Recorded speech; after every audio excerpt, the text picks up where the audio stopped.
Terima kasih. Assalamualaikum warahmatullahi wabarakatuh. Waalaikumsalam. Uh, PSM persiapan setelah selesai babak penyisihan pertama, kami pulang di Makassar untuk bagaimana mempersiapkan latihan untuk menghadapi putaran kedua ini, ya, di lapang besar.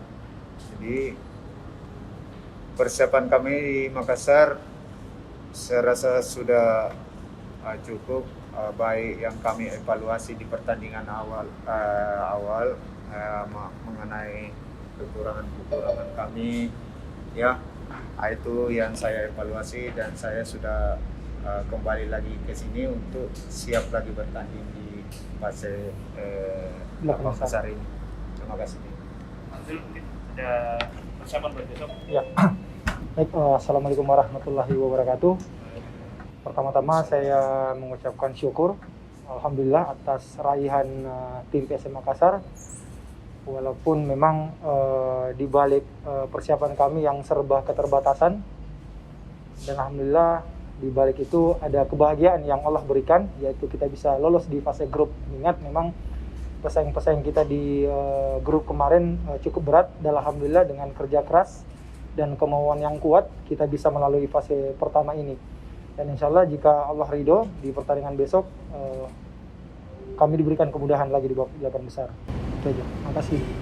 Ya, artinya kalau untuk pelatih sih siapapun yang diberi kepercayaan itu karena memang kita punya job, ya, kita punya pekerjaan. Kalau kita diberi kepercayaan ya kita siap.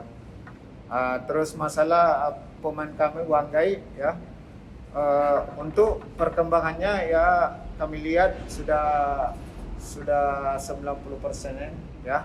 Mudah-mudahan hari ini akan lebih bagus lagi. Jadi saya sudah siapkan memang, tapi di satu sisi pemain kerugian saya mungkin tidak ada, tapi kan saya sudah mempersiapkan siapa yang akan mengganti posisinya kalau memang dia tidak siap main. Kami sih tidak kami tidak keluar dari bagaimana cara permainan anak-anak kami, dan saya selalu teruskan bahwa kalian harus bermain disiplin, sabar, ya, dan kerja keras, ya. Itu yang selalu tekankan kepada pemain saya. Dari Mas Rudi dari Gunting, bagaimana kesiapan kiper PSM melawan PSS Semarang? Apakah ada latihan khusus untuk antisipasi bola mati dan sepak pojok untuk besok, atau bahkan adu penalti? Karena besok ada adu penalti kalau ya, itu kita dari jauh-jauh hari sudah mempersiapkan semua. Masalah adu penalti kan kita kan tahu kalau lapang besar itu pasti kan akan kalau terjadi dengan draw, ya, ini kan saya dengar tidak ada perpanjangan waktu, ya. Apakah ada? Saya dengar dari jadi mungkin langsung, dan saya juga sudah mempersiapkan, sudah melatih ada beberapa pemain, terus kiper juga sudah disiapkan. Itu kita secara tim sudah siap semua menghadapi hal-hal itu. untuk Israel untuk Samsudin, dikabarkan ada 3 pemain baru yang bergabung. Apakah kemungkinan bisa bermain di perempat final? Itu saja. Ya, terima kasih. Yang masalah pemain itu saya kira belum bisa karena dia cuma trial aja di Makassar, ya. Karena kita sudah duluan mendaftar sampai 30 pemain sudah. Jadi itu yang masalah pemain baru saya kira belum bisa karena itu yang tadi saya bilang cuma trial aja di Makassar.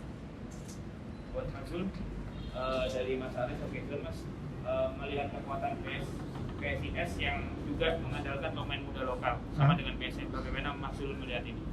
Ya, ya saya melihat tim PSIS adalah tim yang bisa dikatakan tersubur, ya, di antara kontestan Piala Menpora. Tetapi yang harus kita ingat bahwa tiap kali PSIS bermain di 3 laga mereka selalu kebobolan, walaupun memang kita tidak bisa pungkiri bahwa mereka adalah tim produktif, dan saya kenal betul karakter dari pelatih PSIS karena memang saya pernah bekerja sama waktu di Borneo.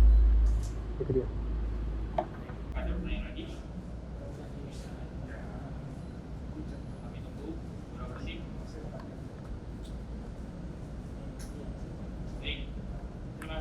Terima kasih Mas Sultan. Sama-sama.